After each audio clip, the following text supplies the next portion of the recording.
சந்நிதியில் கட்டும் கட்டி சபரிமலை காடு தேடி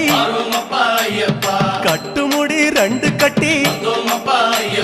காந்தமலை ஜோதி காண சபரிமலை பயணம்